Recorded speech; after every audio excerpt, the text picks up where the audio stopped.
Boa tarde, gente. Essa é mais uma live que a gente está promovendo, né? O LEPE está promovendo. É a roda de conversa Crise Hídrica e suas relações com o consumismo. Algumas coisas importantes para a gente falar um pouquinho antes. A crise hídrica é um dos efeitos das mudanças climáticas, né? Ela já vem sendo denunciada. Há vários relatórios do IPCC, que é o Painel Intergovernamental de Mudanças Climáticas, que é o documento oficial, né, que a ONU consulta para poder perceber quais são os efeitos. Todos os governantes têm acesso a isso, não só governantes, como também nós, como população, né, como seres viventes nessa Terra, né, esse planeta, nós precisamos saber sobre as nossas responsabilidades. Um livro que eu gostaria de trazer aqui na conversa, né, que várias pessoas já podem ter lido, ou se não leram, é uma leitura interessante, é o livro No Tempo das Catástrofes, Resistir à Barbárie que se Aproxima, da autora Isabelle Stengers. Ele foi publicado em 2015. Eu vou trazer apenas alguns trechozinhos do texto dela, para a gente poder iniciar a conversa. Bem, algumas meninas aqui já leram um livro, né? Então eu peço também que colaborem aqui na conversa. Ela começa o livro falando assim: o caráter intrinsecamente insustentável desse desenvolvimento, que anunciavam há décadas, tornou-se agora um saber comum.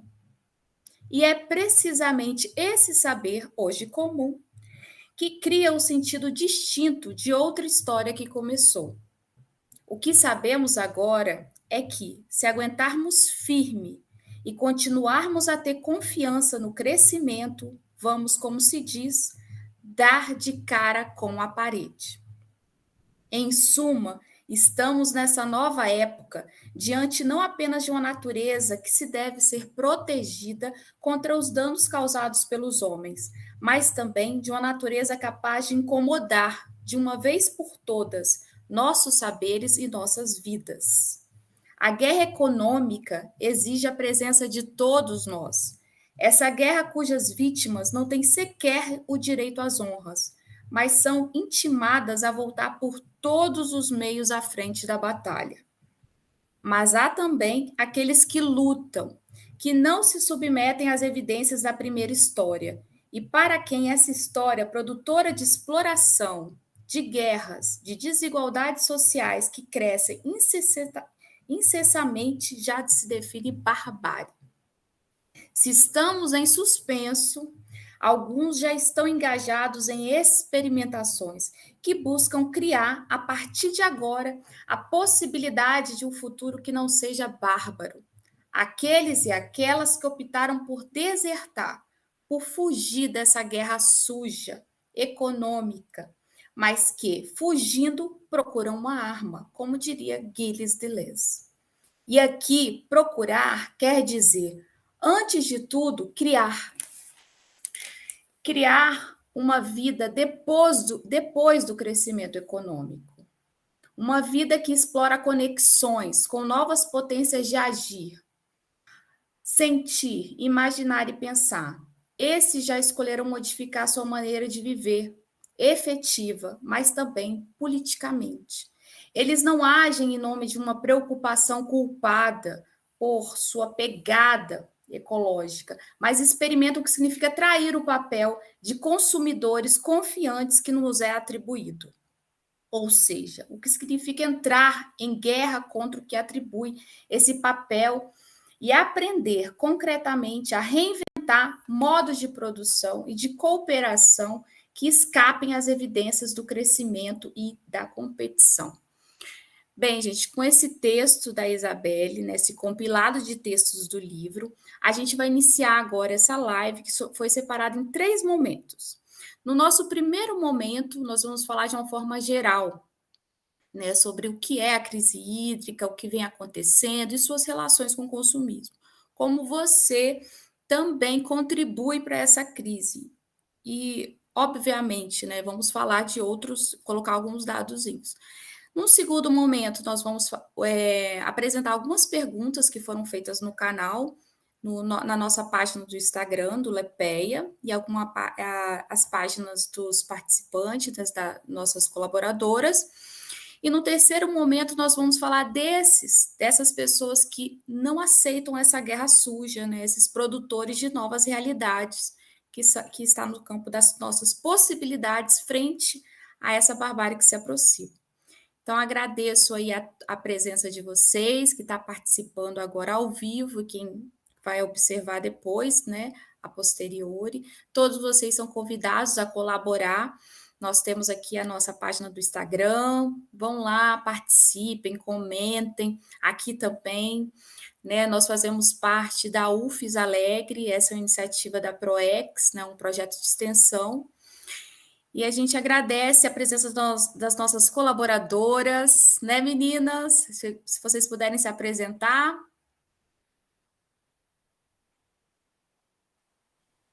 Boa Oi, tarde, gente. Estão boa me tarde. ouvindo? Sim, Eu sou a Isabela, faço parte do Lepea. E eu espero que vocês acompanhem a nossa live, interajam com a gente aí, mandem as suas dúvidas aí no chat. E é isso, se mais alguém aí quiser se apresentar. Boa tarde, gente. Eu sou a Monique, eu também faço parte do IAPE e estou muito feliz de estar aqui falando sobre um assunto tão importante para todos nós. isso aí. Boa tarde, gente. Meu nome é Girlene, eu sou a mais nova integrante, é a minha primeira live. Já estou super empolgada, espero muito que vocês curtam o assunto, que vocês interajam com a gente. É sempre bom ter essa troca de ideias com vocês. Com certeza. Boa tarde, gente. Meu nome é Camila, eu sou do curso de Química, licenciatura das meninas, e é muito bom ter esse momento dessa live para a gente ter um momento de discussão e aprendizado. Então, se tiverem dúvidas, deixa aí para a gente que a gente vai estar respondendo. Ei, gente, boa tarde. Eu sou Larissa, integrante do LEPEA também, sou do curso de licenciatura em Química na UFES. E eu espero que vocês aproveitem essa live, porque é um tema muito importante e vai agregar na vida de todo mundo que assistir.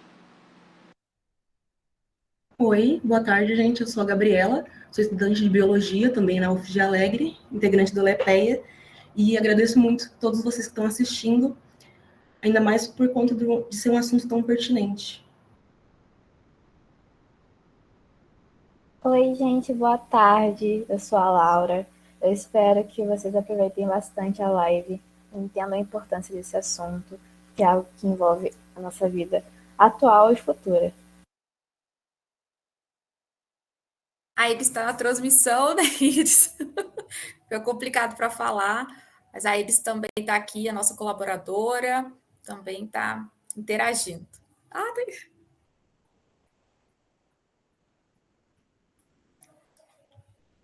Isso aí. Muito obrigada, gente. Toda essa live foi planejada e desenvolvida por mulheres, né? Nossas colaboradoras.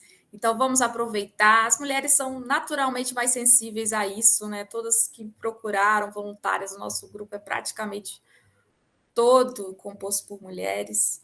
E aí eu já convido vocês, tá, gente? Nós temos outras lives aí disponíveis, temos os movimentos ecofeministas, que a gente fala um pouquinho sobre isso. É claro que vocês, homens, também são convidados, né?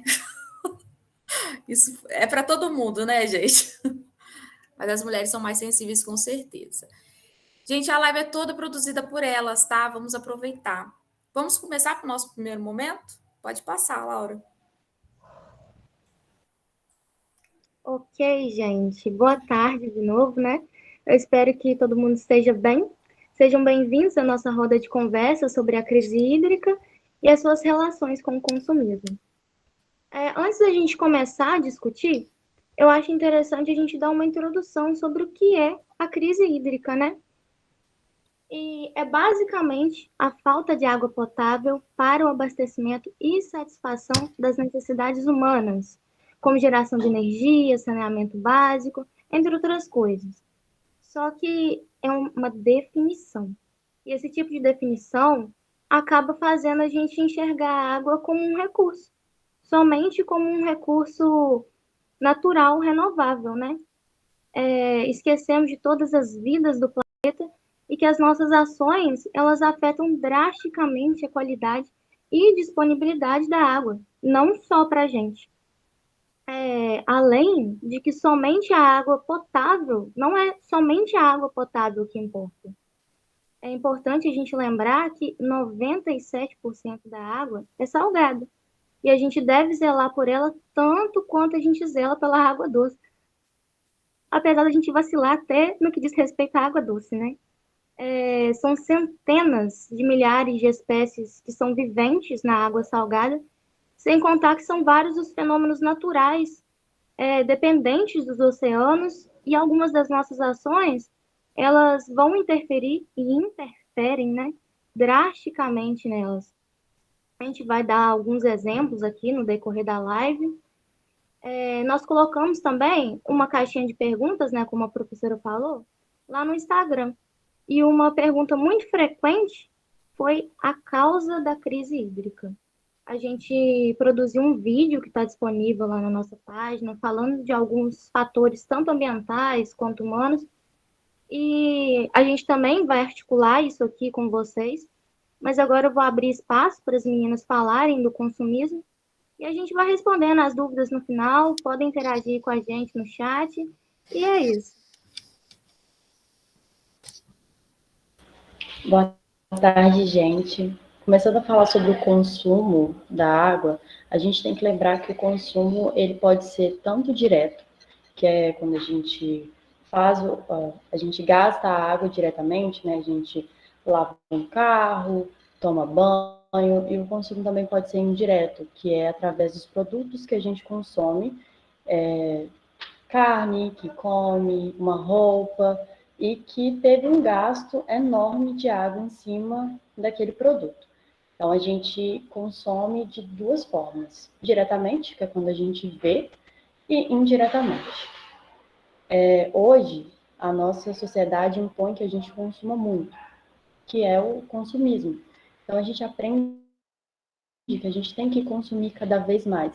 Isso está diretamente relacionado com a crise hídrica, porque a partir do momento que eu consumo em excesso, tanto produtos que durante o processo teve um gasto enorme de água, quanto o consumo direto da água faz com que a gente aumente, né, a crise. E então a gente tem que pensar muito antes de consumir, porque a indústria ela só produz porque tem demanda, né? A gente estava conversando antes e a gente estava lembrando disso.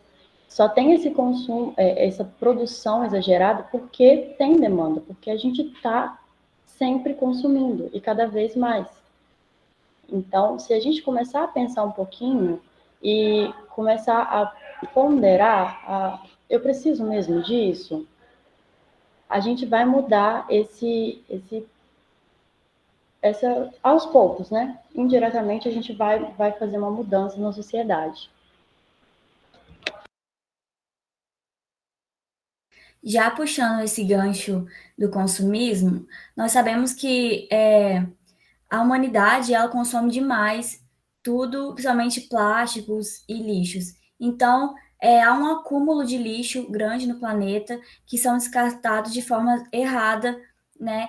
Que vem causar grande acúmulo em rios, em oceanos, que vem estar desequilibrando, né, o ecossistema, prejudicando os animais, o meio ambiente e tudo que em volta relacionado com isso. Então, é importante a gente falar sobre isso, pois com a diminuição do consumo e do descarte de lixo e plásticos, nós poderíamos evitar grandes problemas como extinção de animais, poluição da água que a gente bebe e a dos oceanos, sendo que grande parte do oxigênio que é produzido vem dos oceanos, né, que é gerado pelas algas, e quando a gente descarta esse lixo todo no oceano, ou quando há derramamento de petróleo, ou qualquer outro tipo de substância que não deveria estar nos oceanos, ou na água doce, a gente acaba desequilibrando, prejudicando o meio ambiente, prejudicando a nós mesmos, né, que precisamos muito do oxigênio e dos animais do ecossistema dessas regiões.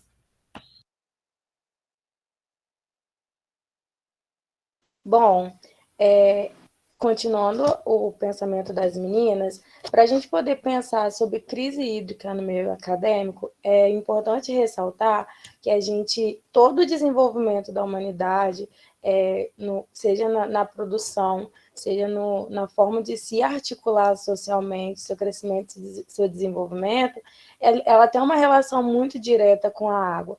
E essa relação que os povos têm com a água é muito cultural. Vou dar um exemplo assim meio bobo. Eu sou do interior. Na minha cidade, a gente sempre associou áreas de grande produção, de grande fertilidade, a uma área rica. E geralmente essas áreas que são ricas, que são abundantes, elas são sim, regiões que têm muita água.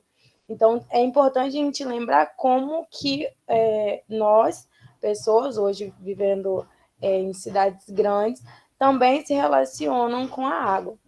E no meio acadêmico, nós somos formadores de opiniões, de dentro das universidades que saem novos pensamentos, novas formas de pensar, novas formas de se articular. Então, é um meio extremamente importante de estar levantando essas pautas. E a crise hídrica, como que ela é abordada dentro do meio acadêmico? Eu usei como referência para poder falar sobre esse assunto um artigo denominado A Crise Hídrica em Publicações Científicas, Olhares da Bioética Ambiental, publicado no ano de 2016. E sinto informar para todos que, por mais que a gente ache que o meio acadêmico ele olha com determinada preocupação para esse cenário, infelizmente é bem menos do que seria necessário e bem menos do que a gente precisa que seja estudado. Esse artigo analisou de forma qualitativa alguns estudos que foram levantados entre o ano de 2000 e 2014, para poder saber de todas as publicações que foram feitas na área, quantas eram voltadas para a preservação e para a bioética, né, que é, no caso, usar realmente desenvolver estudos visando a proteção, visando desenvolver ideias e metodologias que preservassem a água ou que estivessem fomentando, né, o consumo de forma consciente. E de 2.899 publicações, apenas, gente, 0,8% tinham essa temática de proteção, de bioética, de consumo sustentável. De restante, a maioria das publicações ainda tinham uma ênfase voltada para o mercado, ainda tratando a água como como realmente uma mercadoria. Não tem esse ideal, essa relação de proximidade com a água. Ou seja, a maioria das pessoas, a maioria das publicações visam realmente o consumismo. Elas não visam a proteção, elas não visam o desenvolvimento de algumas articulações para melhorar a nossa relação com a forma de utilizar a água, e sim visando os meios de produção.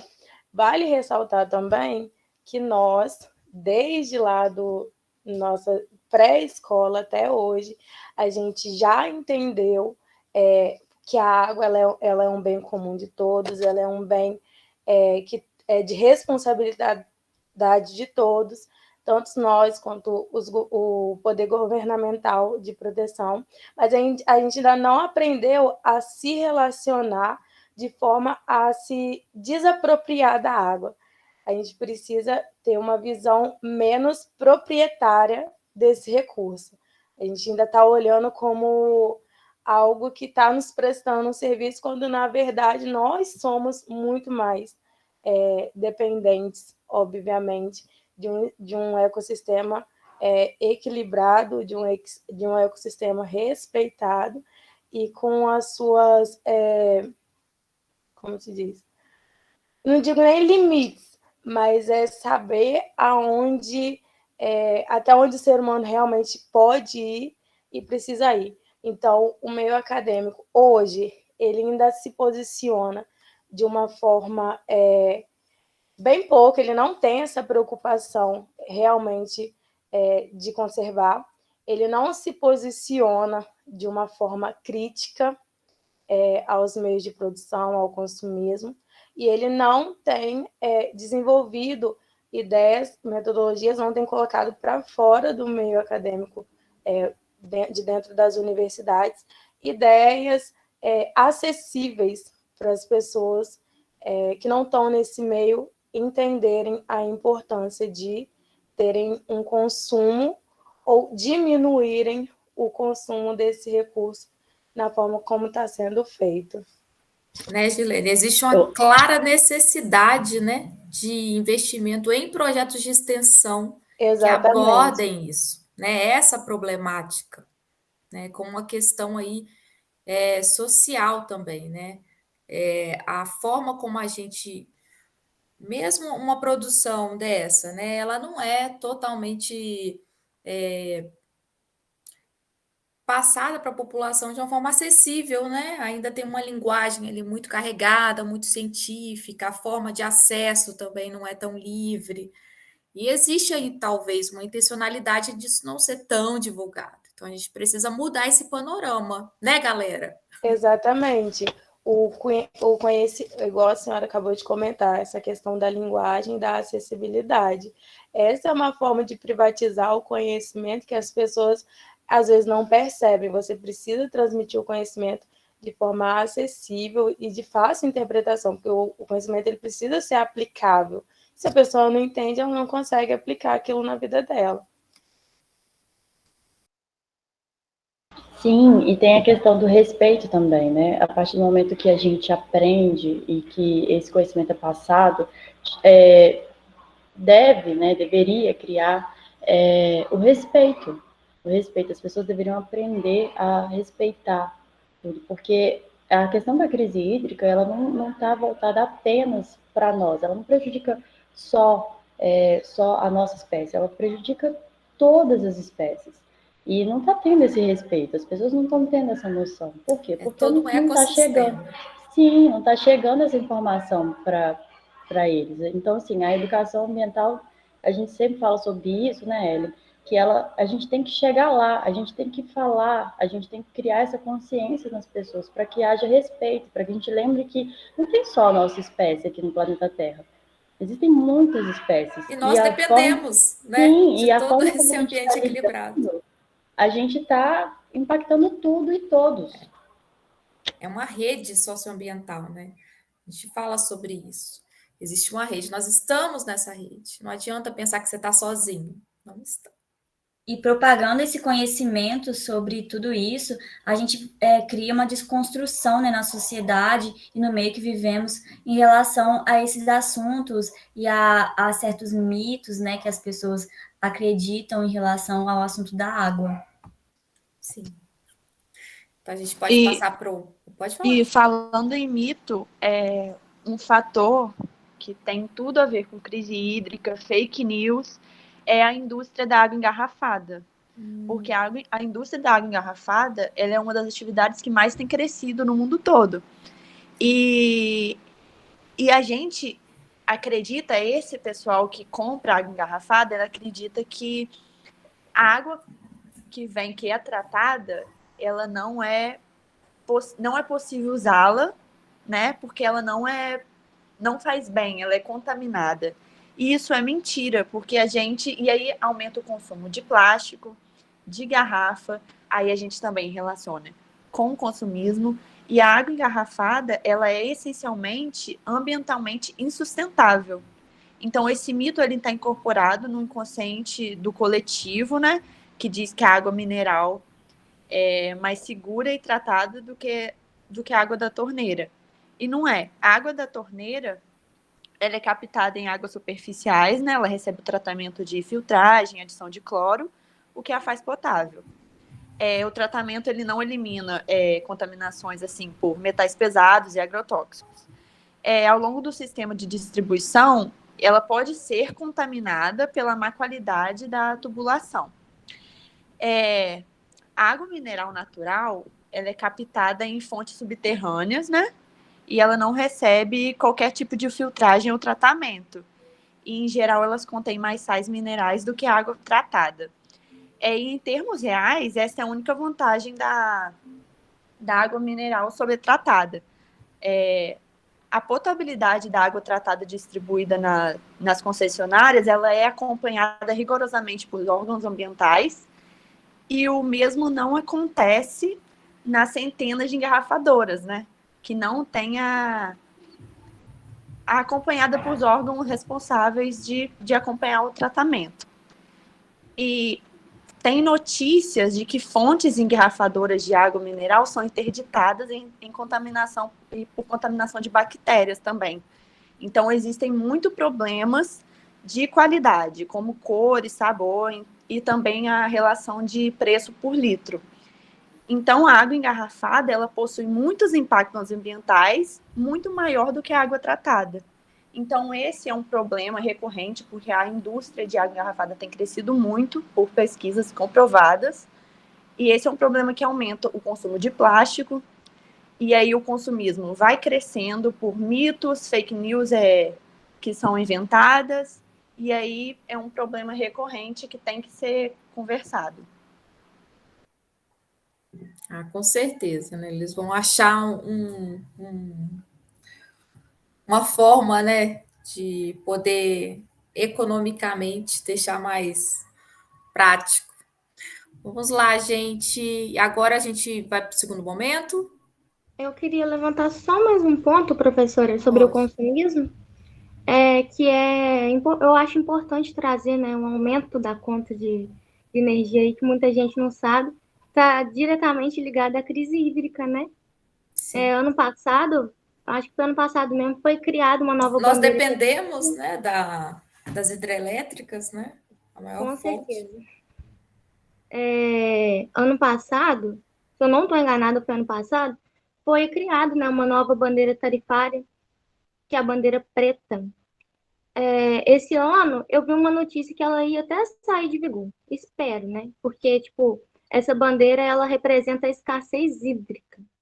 Então, o que acontece é que quando os reservatórios de água, eles sofrem o esvaziamento, isso principalmente, né, no período de estiagem, vai tornar a produção de energia mais difícil.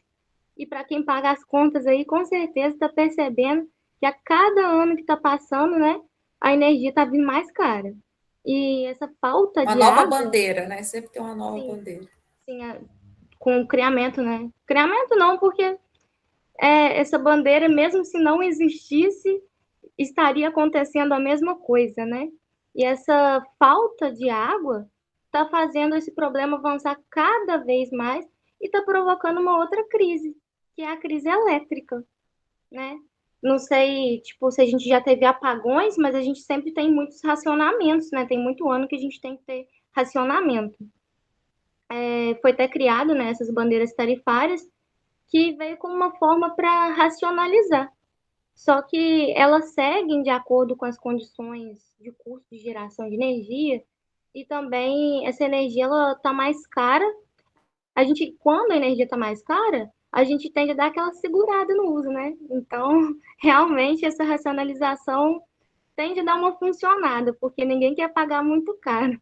Mas, enfim, é isso aí que eu queria falar. E se alguém tiver algo a acrescentar, se não tiver, aí a gente passa para o próximo tópico. E tem também o consumo de água pela indústria têxtil, né? Então a gente acha o consumo também de roupas, que a gente pensava, comprar uma roupa sendo que não está precisando, e o uso da água na indústria têxtil é absurdamente elevado. E aí quando você compra roupa sem precisar ou descarta assim, você também está utilizando água ali. Então, basicamente, precisa para tudo, até para a roupinha que a gente compra. A contaminação, né, Larissa, do que eles usam para atingir, né? Toda lavagem, né, que tem esse tingimento. Exatamente. A água está em todas as indústrias. Têxtil, indústria química, todas são afetadas pela crise hídrica, pela escassez, todas são... o preço eleva, porque... Então, a gente tem que ter consciência do uso da água por isso, porque ela engloba tudo e tudo vai ser afetado pelo seu mau uso. quando a gente pega a questão do algodão, não tem só o uso da água para produzir a roupa, tem a questão também da poluição, porque na produção do algodão tem o uso de agrotóxicos. E aí a gente tem que lembrar que esse agrotóxico ele vai fazer o quê? Ele vai poluir a água também. Então, além de ter um gasto enorme com água para poder ter a produção do algodão, para produzir a roupa depois, para ter a lavagem, igual vocês acabaram de falar, tem a questão da poluição também, né, durante esse processo. Então, a gente tem que pensar muito, porque hoje a gente tem isso, a sociedade impõe que a gente compre. Tem roupa nova para verão, roupa nova para inverno, e aí se você já usa aquela roupa do verão passado, nesse verão, você já está fora de moda, você está feio, você não faz parte da sociedade, você às vezes é até excluído por alguns grupos. Então, assim, a gente tem que mudar o pensamento, a gente tem que fazer a mudança, porque se a gente for esperar uma mudança da indústria, não vai ter, porque eles estão ganhando muito dinheiro com isso. Exatamente. Apesar da Puxando, imposição, né? Você não precisa ceder sempre, né? sim, Precisa pensar, será que eu preciso disso, né? puxando um pouco do que a Monique falou, é perceptível como que o fast fashion hoje em dia... O que é o fast fashion, gente? Fast fashion são roupas que são muito descartadas, passa do estilo muito rapidamente, né? E a gente vê grandes marcas hoje em dia ainda fazendo essa produção do fast fashion. E aí levanta a pauta de como está sendo descartado esse tipo de roupa, não só esse tipo de roupa, mas todos os produtos de plástico que são consumidos hoje em dia. Porque eu estava conversando sobre isso com vocês na reunião, né? Tem cerca de 5 ilhas de plástico espalhadas pelo Oceano Atlântico. São ilhas que dá para você andar em cima desse plástico. E a Gabi contou sobre um homem que fez um hotel, né, Gabi? Só com garrafa de plástico, sabe? Tipo, dá para você deitar no lugar, sentar e tal. Como que tá sendo o descarte desses produtos? E como que tá, tipo, afetando diretamente a poluição dos nossos oceanos, né? Porque chega a ser engraçado. A gente levanta muito a pauta sobre a poluição dos rios, né? Porque é algo que a gente consome, mas a poluição oceânica que afeta muito a fauna marinha, né? Afeta, né? Os O animais ciclo da estão água lá. depende, né? De todos os tipos de água, né? Não só a Sim. doce. E tem que lembrar também da questão que os produtos hoje, eles estão sendo feitos para estragar mais rápido. Então, além da gente consumir muito, a gente consome produto que estraga rápido. E aí, o que faz com que a gente consuma cada vez mais e gere cada vez mais resíduos, cada vez mais lixos. A gente, usando o plástico, por exemplo, usando o plástico como exemplo, potinhos de plástico que a gente guarda comida, se a gente compra aquele baratinho naquela lojinha de R$5, com 3 meses o potinho quebrou, rachou, e aí você vai ter que comprar outro e outro. Só que aí o potinho melhor, ele é o quê? Caro. E hoje, a maior parte da sociedade De não tem. vidro, né? Sim, não tem dinheiro para poder comprar esse produto que vá durar mais, igual pensando na questão do sustentável. Normalmente, produtos sustentáveis são produtos caros e que a maior parte da sociedade não tem como consumir. Então, até onde e qual o caminho que a gente está tomando? A gente realmente quer seguir esse caminho de tentar produzir coisas sustentáveis, inacessíveis, né? para a maior parte da população? Isso vai resolver o quê? Para quem? Isso resolve o quê e para quem? Isso ajuda uma pequena parte da população que quer se sentir bem. Ai, comprei isso aqui sustentável. Nossa, melhorei o mundo. Estou salvando o mundo, é isso aí. Então, assim... Igual painel solar, né? Eu coloquei painel solar, eu estou ajudando o planeta. E também essa questão que você abordou do fato dos potes serem de outro tipo de plástico também interfere na hora de ser reciclado, porque existem diversos materiais plásticos que não são recicláveis, e normalmente são esses plásticos mais frágeis que quebram fácil. E outro assunto que você também tocou, Monique, é no agrotóxico, que além dele poluir a água e contaminar a água, ele também contamina o ciclo da água, que a Ellen comentou, e o solo também, fazendo com que os alimentos também não sejam de melhor qualidade. Tá vendo como tudo é uma conexão, gente? E a Tá gente tudo sempre ligado. esbarra, né, nos seres humanos, né? A nossa interferência, né? A forma como a gente tá falhando como gestores, né? Se a gente for ver dessa forma, da forma como todos os humanos veem a gestão dos recursos, né? Essa gestão está sendo muito, muito mal feita. E a questão, desculpa, Não pode falar. a questão do agrotóxico também que a gente tem que pensar é que como o consumo, a gente consome muito, então a produção ela tem que ser em larga escala. E é muito difícil você produzir em larga escala sem fazer o uso de agrotóxico. Porque é igual o exemplo que eu trouxe do algodão, no vídeo lá do Lepé, do TV Lepé, a questão do algodão orgânico, você não vai usar agrotóxico. Ok, ótimo. Porém, você vai produzir menos. E você vai precisar de uma área muito maior para conseguir produzir a quantidade de algodão que é feita no algodão, a produção que é feita do algodão que não é sustentável, o algodão que tem o uso do agrotóxico.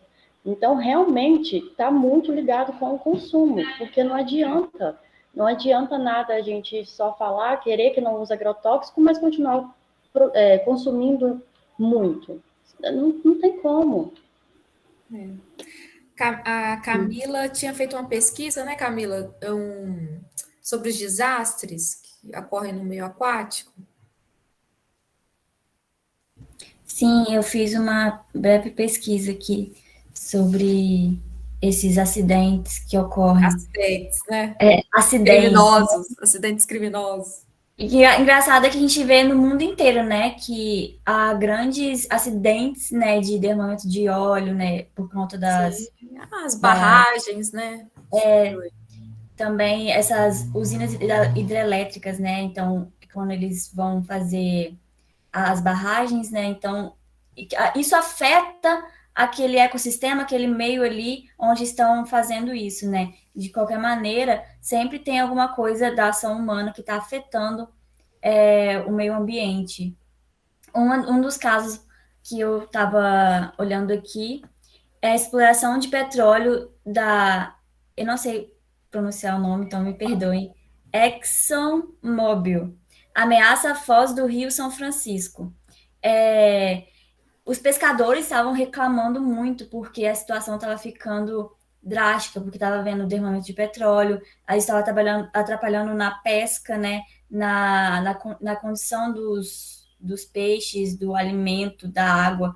Então, assim, a gente consegue ver isso no mundo inteiro, mas no Brasil, que é o lugar onde a gente mora, a gente acaba não se ligando nesses casos. Às vezes a própria mídia omite esses casos para que a gente não tenha ciência, para a gente não ter consciência do que nós mesmos estamos causando, né? Sim, isso não é acessível tanto quanto o Big Brother, né? Não é interessante para uma maioria.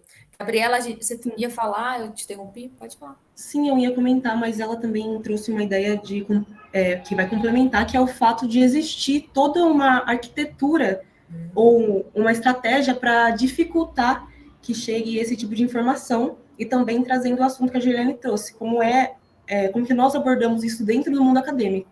Porque existem algumas alternativas, né? Existem estudos que tentam amenizar os certos impactos que nós já causamos ou criar uma nova forma de consumo, só que esses estudos mesmos não são estimulados dentro do meio que a gente vive, né? No meio econômico que a gente vive também. Que a Monique tinha comentado sobre o agrotóxico e que ele é necessário porque a gente consome muito, porém existem sim outras formas de você conseguir produzir e vai conseguir ter uma boa quantidade, porém vai ser muito menos agressivo para o meio ambiente e vai trazer outros tipos de frutos também, porque no meio da biologia, né, as plantas se ajudam, então dependendo do tipo de plantio que você faz, você pode criar uma associação ali das plantas e produzir mais de um produto ainda. Com toda certeza. Isso a longo prazo, né? Isso tem um resultado muito melhor a longo prazo. Pode falar, Monique. Eu só queria comentar que foi incrível o que a Gabriela falou, é essencial falar sobre isso. Existem, eu até assisti uma palestra um tempo atrás sobre a questão de plantar plantas, uma vai ajudar a outra, uma afasta uma praga que atinge a outra. A parte da sintropia, né? Sim, então assim, A isso é importante permacultura, também. né? A agroecologia. Isso. E esses que estudam isso, né? A gente vai voltar lá, né, Gabriela, quando for falar nas possibilidades. Sim. Vou passar para o campo das perguntas, gente. O que o pessoal, como está interagindo aí? A gente já tem perguntinha? A gente fez vocês fizeram uma pesquisa, né, no nosso Instagram. Camila pegou algumas perguntinhas. Vamos ver aí? Então, a gente fez uma pesquisa, né? A gente abriu uma caixinha de perguntas e nessa caixinha de perguntas a gente queria saber as dúvidas sobre esse tema, sobre a crise hídrica no geral. E a gente recebeu algumas perguntas que nós selecionamos, né? E alguém passa o slide aí, fazendo favor. Laura? Ótimo. Tá. Então, uma das primeiras perguntas tem a ver com a maioria das perguntas também foram nessa área da agropecuária, né? Que é uma área muito grande aqui no Brasil e que há grande consumo de água, né? Excessivo. Então, uma das primeiras perguntas é: você acha que o consumo excessivo de água está diretamente ligado à pecuária? O que vocês Alguém acham? disponibiliza a responder?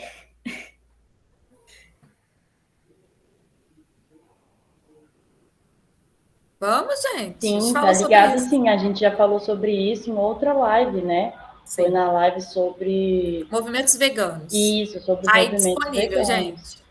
Então a gente já falou sobre isso, o quanto que gasta de água para ter essa produção da carne. E aí a gente tem que lembrar também, sempre voltando para o consumismo, não tem como, que tem muita gente que fala assim, mas os outros animais também peraí, me perdi. Eles também comem animais, né? Questão da cadeia alimentar. Sim. Só que na nossa sociedade hoje, o consumo de carne ele é exagerado. A questão do churrasco não é uma E a coisa gente não, ô Monique, a gente não sai na selva, pega o animal e come ali, já Sim, deixa e para, né, ecologicamente. Não, tem que limpar, tem que lavar. Sabe quanto que sai de um boi, por exemplo, quando ele é morto, né? Eles vão limpar e jogam água corrente, né? Que vai desaguar ali em solo, né? No riacho, né? Na água. É muito. Pode continuar, Monique, desculpa. Não, tá tudo bem. E a questão igual do consumo excessivo da carne leva a pecuária a investir cada vez mais nisso e a gastar cada vez mais água nisso. O churrasco, por exemplo, é uma coisa que a gente consome, a gente não, porque eu não como, mas normalmente consome uma quantidade de carne que não Muito seria necessária. além. Muito além. Então a gente tem que pensar nisso. Você precisa da carne, você precisa da B12, mas quanto? Você realmente precisa comer todos os dias? Então, é igual uma pessoa que come uma carne específica. Quantos bois você precisou matar para comer 2 quilos daquela carne? Então, tem que ter um pensamento, e isso realmente está muito ligado à crise hídrica também.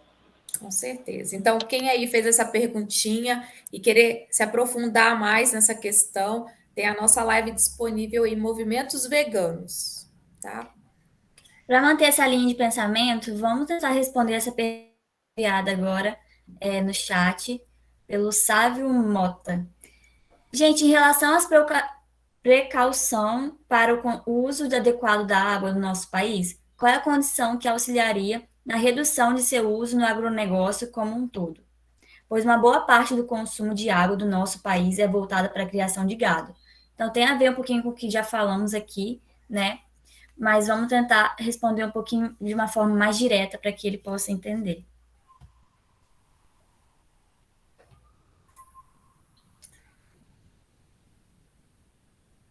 Oi, gente.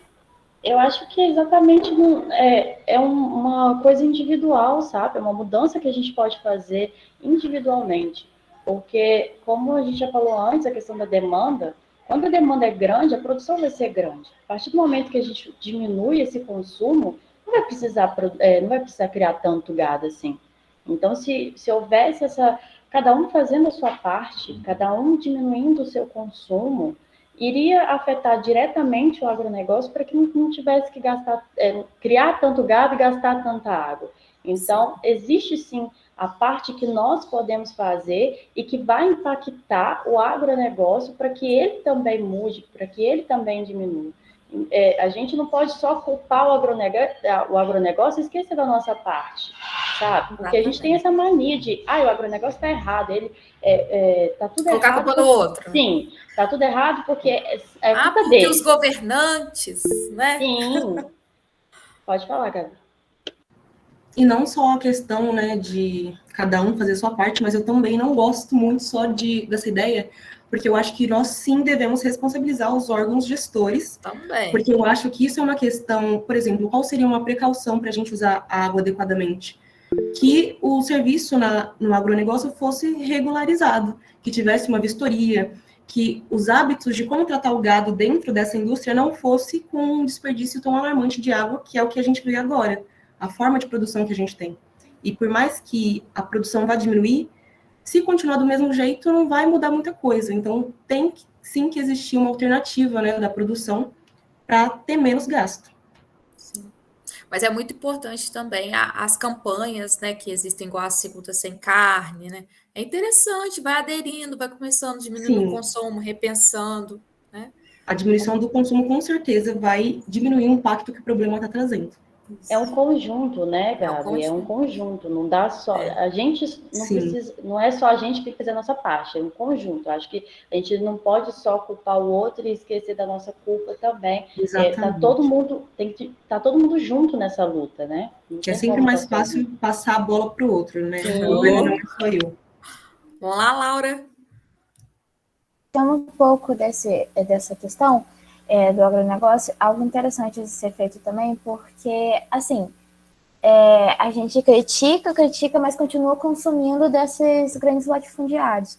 Uma forma de, entre aspas, gerar entre aspas, boicote, seria consumirmos alimentos de pequenos produtores, que são pessoas que precisam do nosso apoio, né, para continuar a produção. E são alimentos, normalmente, na maioria das vezes, né, orgânicos, sem o uso de agrotóxicos. Então, assim... Quem nos alimenta, na verdade, é a agricultura familiar, né? Essa ideia de que o agronegócio nos alimenta, por favor, vamos olhar lá os dados, não é. A agricultura familiar é o que nos alimenta, né? É o que está disponível aí nos supermercados, nos hortifrutis, nas feiras. E isso também é muito ligado ao nosso meio cultural, né? Por exemplo, no Brasil, nós temos essa cultura de que o churrasco é a melhor coisa. Então, quando o brasileiro junta para fazer churrasco, é um gasto excessivo de carne, de dinheiro em carne, em bebidas. Não que não possa haver, né, gente? Mas o brasileiro... não precisa ser assim, culturas, né? O brasileiro tem essa cultura excessiva, né, do churrasco, do consumo da carne. Então, é algo que a gente poderia mudar também na cultura, teria que mexer um pouco também nessa parte social, né, e cultural do nosso país, que já ajudaria bastante nessa diminuição. Aí aqui a gente... tá sobre a questão, a Camila, sobre quais as melhores maneiras que um cidadão evitar desperdício desnecessário de água. Vocês têm aí ideias, galera? Sim, mas eu acho que é mais o básico que a gente vê assim nas campanhas, né? Que é aquilo de fato estar precisa lavar a calçada, né, Gabriela? Nossa, sim, às vezes me dá um nervoso vendo isso. Só passa uma vassoura ia ser muito mais rápido, inclusive. Mas aquela que alegra demais. Nossa, sim. Ainda mais que é quente e a conta de água não é tão cara aqui. Né? Mas eu acho o básico, né? De tomar o banho curto, de utilizar água pensando, né? Não só no tanto que você vai gastar, mas no tanto de água que você está desperdiçando, que você podia usar para outra coisa. Isso aí, água pura, né, cara? O brasileiro também tem essa mania de usar água para tudo vai lavar com água, e acaba que é feito de forma errada, né? Porque acaba tendo um desperdício muito grande, sendo que poderia ser economizado. Então, a maneira com que é usada a água, né, tem que ser consciente, porque aí evita esse desperdício e também o consumo de várias coisas, por exemplo, como a carne, como o consumo exagerado de roupas, né? Que é um mercado também que gasta muita água. Então, a gente tem várias coisas individuais que a gente pode fazer para diminuir esse consumo exagerado, né? Desnecessário. Sim. E eu acho que algo que a Gabriela trouxe também foi a questão dos órgãos, né? A gente também tem que fazer a nossa parte de cobrar, fazer uma cobrança, né? Para que mude também na questão exigir esse tipo de pauta, né? Tem tantos Sim. projetos aí desnecessários, tem que ter projeto voltado para isso. Isso, então a gente tem que exigir isso também, a gente tem que pedir um posicionamento. Aí está havendo aí um grande apagamento de várias legislações ambientais, é exigir que não é por essa via, né?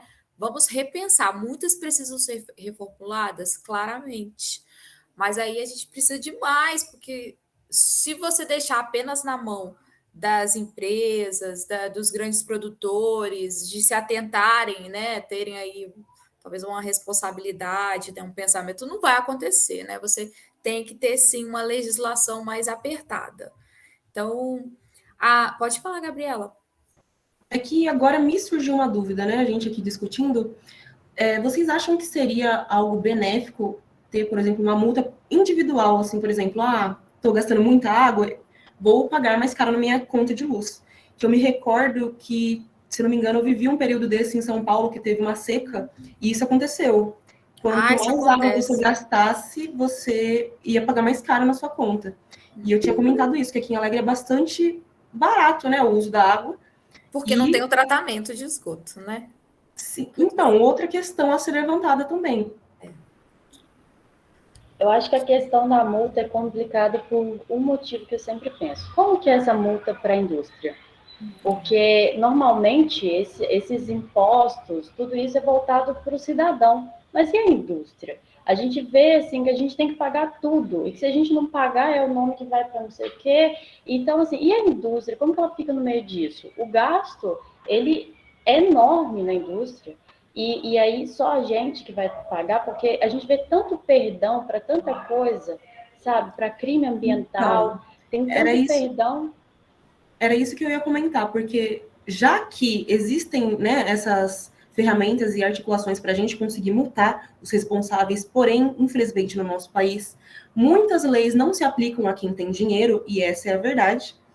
Será que seria eficaz aplicar para quem de fato tem que pagar a multa? Porque a conta de energia, por exemplo, está vindo mais alto, e eu noto que as pessoas têm uma preocupação maior justamente porque pega no bolso. Pega aí.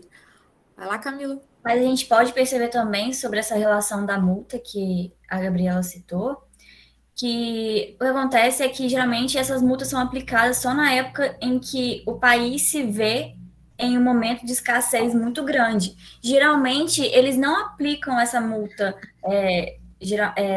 no dia a dia, sabe? Então, quando o país vê que está numa situação mais difícil, que tem uma seca maior, que eles colocam essa multa ali para controlar. Só que esse controle, entre aspas, deveria ser feito, né, para evitar essa seca, não para poder, como acontece?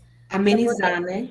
Exatamente, para amenizar a seca que já está acontecendo. Deveria fazer para poder evitar que chegasse a esse ponto, né? Então, eu não sei se cheguei a fechar a pergunta. Só um minuto, Girlene.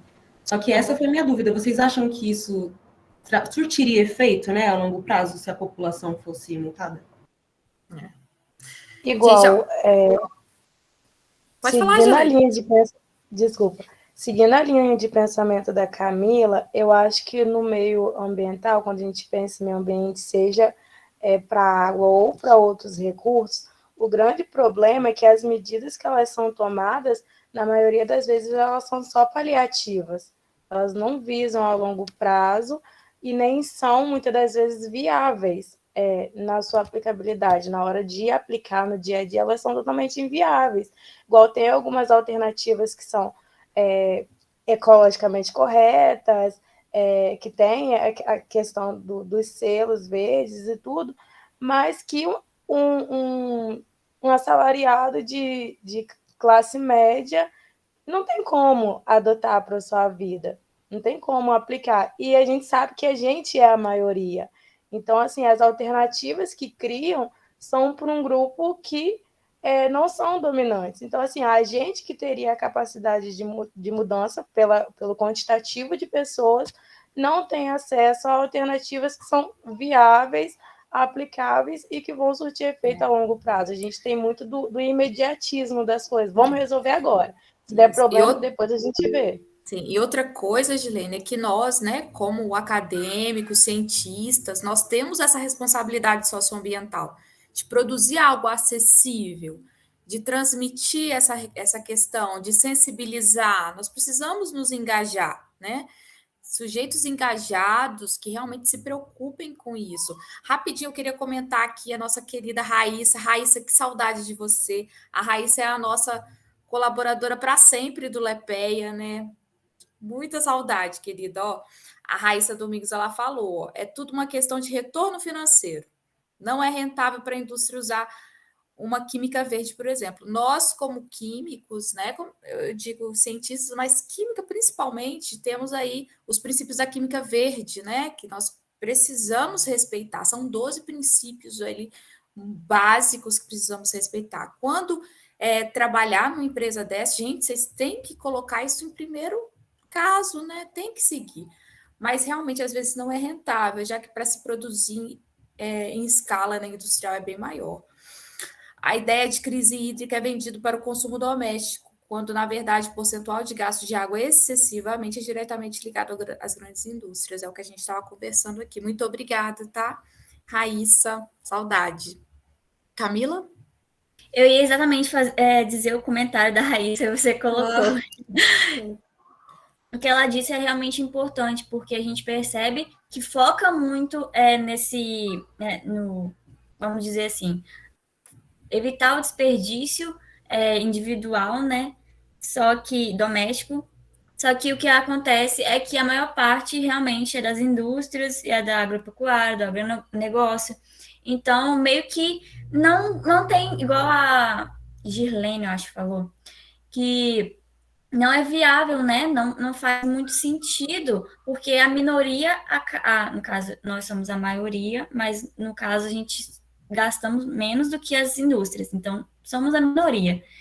Acaba que não faz sentido nós arcarmos com isso, sendo que eles deveriam arcar com as multas, né? Principalmente. Também.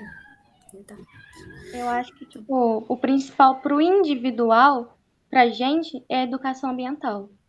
E as grandes empresas, tipo, seguindo a pergunta que a Gabi fez, talvez endurecer as leis para as grandes empresas e para o indivíduo a educação ambiental, principalmente nas escolas, né? Porque, às vezes, Exatamente, de uma forma crítica, né? Uma forma de problematizar, repensar, não apenas em pequenas ações, mas ações que perseverem, né? Que sejam a longo prazo, que vejam ali, não no momento pontual, mas que sirva aí comprar ao longo da vida.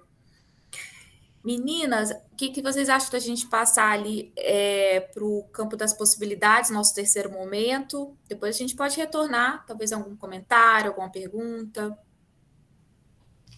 Ah, tem. Pode ir, Camila. Ainda tem mais perguntas? Não. A gente já meio que falou um pouquinho sobre cada uma, né? Sim, elas já foram meio que respondidas indiretamente. Acho que não sim. precisa abordar. Como a gente comentou, a crise hídrica tem, né? É lógico, efeito a questão da interferência humana está aí, né? Esse é uma denúncia dos relatórios do IPCC, que é o painel que faz essas pesquisas em relação às mudanças climáticas, que são os relatórios que são utilizados aí tanto pelas universidades, pelos centros de pesquisa, pela ONU. Então, a gente é uma denúncia, um dos efeitos das mudanças climáticas é a crise hídrica, e nós temos sim uma interferência. Os grandes acidentes ambientais que vêm acontecendo, eu digo não dos crimes, tá? a questão das enchentes e tal, tudo isso tem a ver com as mudanças climáticas, né? É um campo maior. A gente pode passar, né, Camila, para o campo das possibilidades. Sim. Vamos falar de coisa boa agora, né, gente? Gabi, você quer Aqueles... começar ou eu começo? Então, pode começar. Então, Só dando gente, um gancho aqui, gente, que eu comecei a nossa live falando da Isabelle Stengers, né? Que ela escreveu no livro No Tempo das Catástrofes, sobre aqueles e aquelas que não aceitam se entregar a essa guerra suja econômica que existe, mas que procuram sempre ir no campo das possibilidades, criar novas formas. A nossa resposta à intrusão de Gaia, que ela vai falar, né, que é esse momento aí que estamos passando por um colapso ambiental, a resposta não vai vir através de documentos, não vai vir através de decretos, de leis. A resposta tem que ser dada com ações, ações que realmente promovam novas possibilidades, um planeta que a gente quer realmente viver, construir, agregar, viver de uma forma mais equilibrada. Então, existem essas pessoas que estão aqui na nossa região do Caparaó. Então, muito legal as meninas aqui que vão trazer agora, né, divulgar essas ações. Vamos lá. então, gente, nem tudo na vida é desastre. Como a Ellen falou, temos pessoas engajadas, sim, com a questão ambiental. Eu vim trazer para vocês um projeto que se chama Rede Itabapoana, que é um projeto de proteção sobre o Rio Itabapoana, que ele corta cerca de 4.870 quilômetros quadrados. E ele corta o estado do Rio de Janeiro e o estado do Espírito Santo. Esse rio é muito importante, porque tem muitas cidades em volta dele, e ele é o principal que como é que é o nome? Deságua no oceano. E o que acontece? É um rio que há pouco tempo atrás tinha uma fragilidade muito grande, porque não tem a questão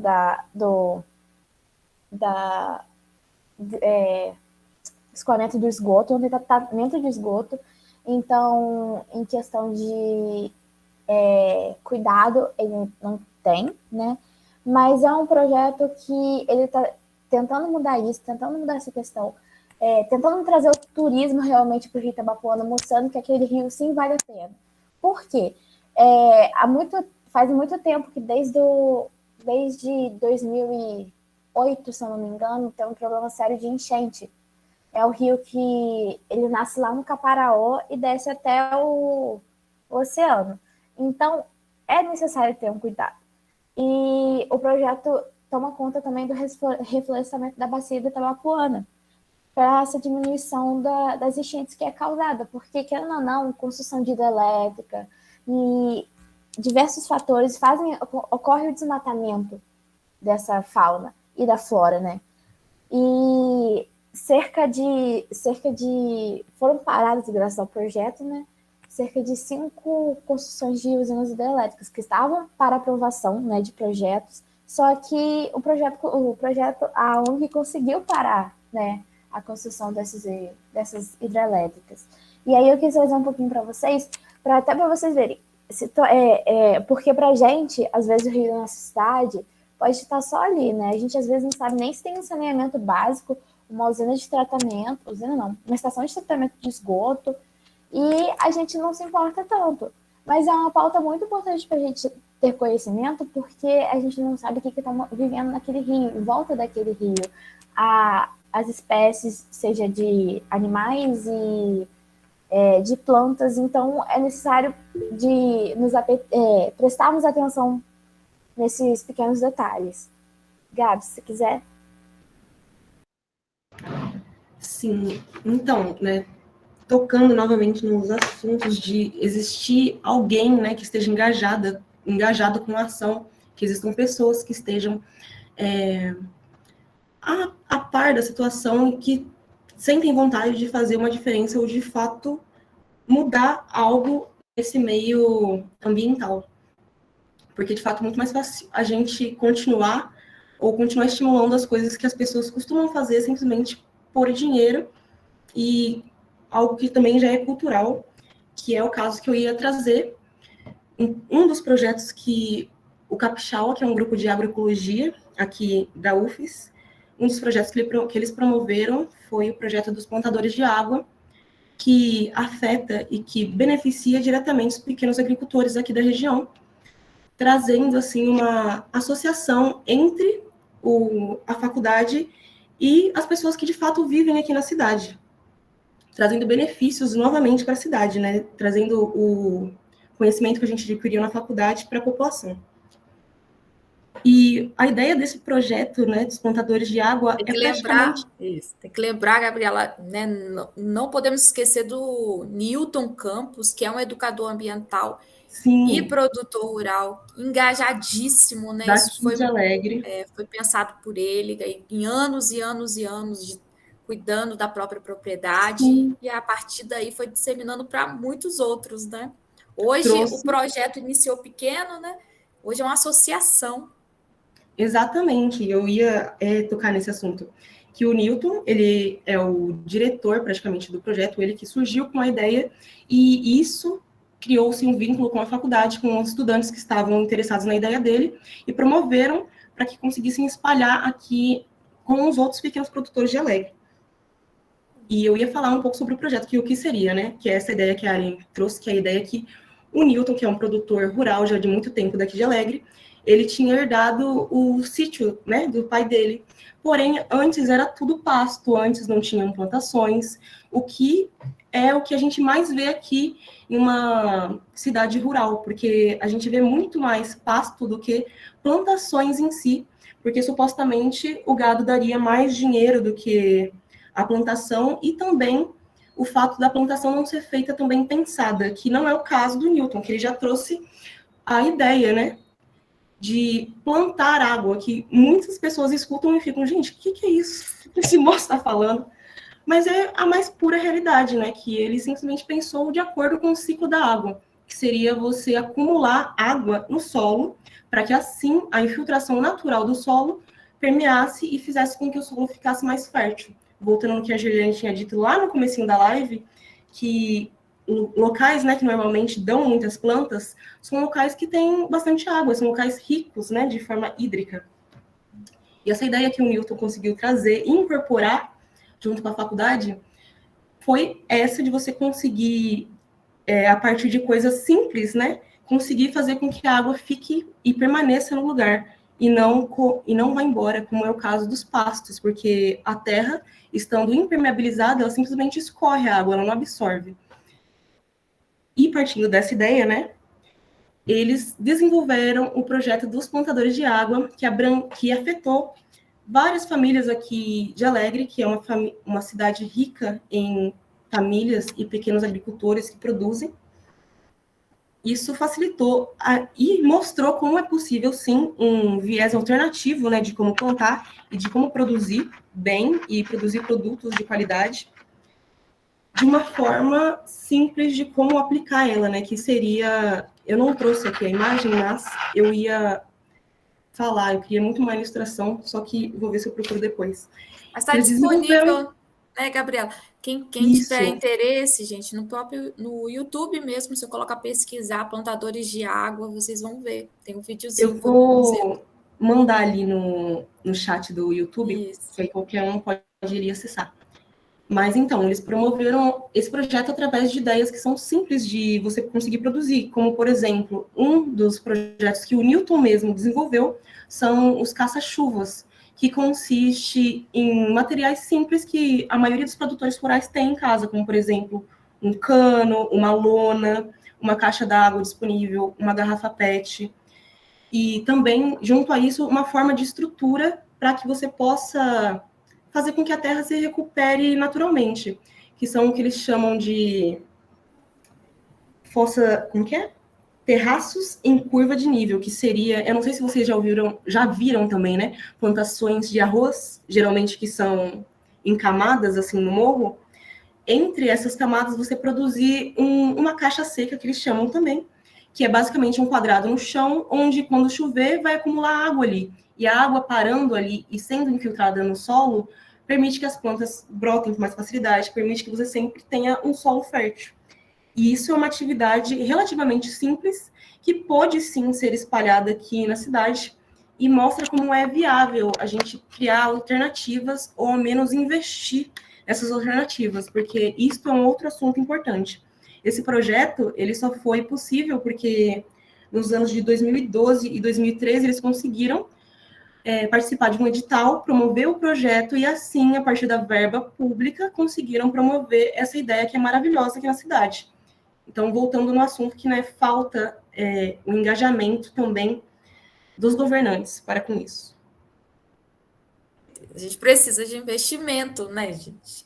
Não é só as outras áreas que precisam, né? Essa é uma área essencial, com certeza. Sim, para as pessoas também verem que é viável. E, além, né, do projeto dos plantadores de água, a introdução da agroecologia também foi facilitada pelo Grupo do Capixaba para as populações que não tinham acesso ainda a esse conhecimento. E depois do projeto, né, lendo sobre o projeto, dá para você notar a melhoria na qualidade de vida dos produtores, porque eles começam a ter uma relação nova com a terra, começam a perceber como é possível produzir de uma forma respeitável e que você vai ter muito mais retorno do que da forma antiga, que é a forma que, inclusive, eles eram ensinados a tratar a terra. Então, a educação ambiental é extremamente importante e que invistam na educação ambiental também, para que a gente possa fazer a diferença e fazer as ações que ajudam, né? Sim. E a agroecologia, ela tem uma filosofia muito legal, né? Que não é só a questão do solo, as pessoas, o social, o político, tá tudo interligado, né? Exatamente. Nós precisamos falar disso, né? Não existe neutralidade nesse momento, neutralidade política que eu digo, né? Nós temos sim que lutar por isso, por melhores legislações, por pessoas realmente engajadas, que não visem só o lucro, o capital, né? Que também procurem entender como é isso. Gente, eu queria agradecer aí a todo mundo que está aí, agradeço ao Bernardo que apareceu aí. Bernardo, nós também temos um carinho muito grande por você, né, querido? Sempre participou aí com a gente. E agradecer a todo mundo que mandou aí seus comentários. Alguém quer complementar? Que a gente já encerra. Não? Meninas, algum comentário? Então, vamos nos despedir? Sim, eu só ia perguntar, Ellen, se você podia compartilhar o link, que eu não estou conseguindo compartilhar o link. Gente, é só colocar na... Conseguiu, não? Ai, gente, quem pode copiar lá? Deixa eu ver se eu consigo. Eu coloco lá, se quiser. Coloca. Isso, Isa. Mas só digitar ali, né? Para procurar plantadores de água, vocês vão ver. Sim. Muito lindo. Eu só queria pedir desculpa rapidinho se em algum momento pareceu que eu estava justificando o uso de agrotóxico. Eu não estou justificando. Peço desculpa se pareceu isso. Não pareceu. E aqui é uma discussão livre, né? Aqui a gente está conversando sobre isso, né? Todo mundo tem o direito de discordar e apresente aí a sua proposta, né? Não só não concorde, mas fale sobre. A gente fala muito sobre isso no projeto, né? Lembrando que essa live ela já vem sendo discutida, né? É um compilado do que a gente já vem trabalhando dentro do laboratório, né? Dentro do LEPEA, tem várias discussões, e aqui é a culminância dessas discussões, né? Quem quer saber um pouquinho mais, procura, acessa lá, né? Nós temos vários canais que é possível vocês conversarem com a gente lá no Instagram, mandam uma mensagenzinha. Eu gostaria de agradecer a todos. Meu nome é Ellen, apesar de eu ser a coordenadora do laboratório, eu sou mais aqui uma colaboradora no meio dessas mulheres maravilhosas. Eu só agradeço a vocês são incríveis, né? Prepararam aí algo muito especial para ficar disponível para a posteridade, para poder alavancar o pensamento. Agradeço muito a vocês, meninas. E é isso. Vamos nos despedir. Tchau. Isso, professora. Nós que agradecemos a oportunidade da gente poder estar compartilhando isso. E agradecemos também todas as pessoas que assistiram e as meninas, né, que estão aqui conversando com a gente, ajudando a compartilhar conhecimento.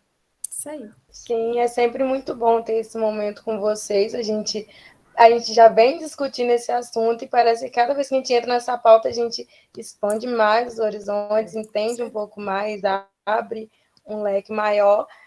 E realmente ressaltar que é muito importante a galera ir lá no Instagram do Lepeia, porque talvez tenha alguma pauta que a gente ainda não pensou, a gente ainda não cogitou, e levar para a gente lá. Sim, queria ver, vocês podiam abordar, trazer o ponto de vista de vocês, que eu acho também que seria bem legal. Sim. Sim, seria muito bacana. Lá. Alguém mais quer falar alguma coisa? Senão a gente vai encerrar aqui. Só agradecer a todo mundo que assistiu. Muito obrigada, gente. Isso é muito importante para todos nós. Isso aí. Valeu, meninas. Iris, pode Tchau, encerrar aí tchau, pra até a galera. próxima.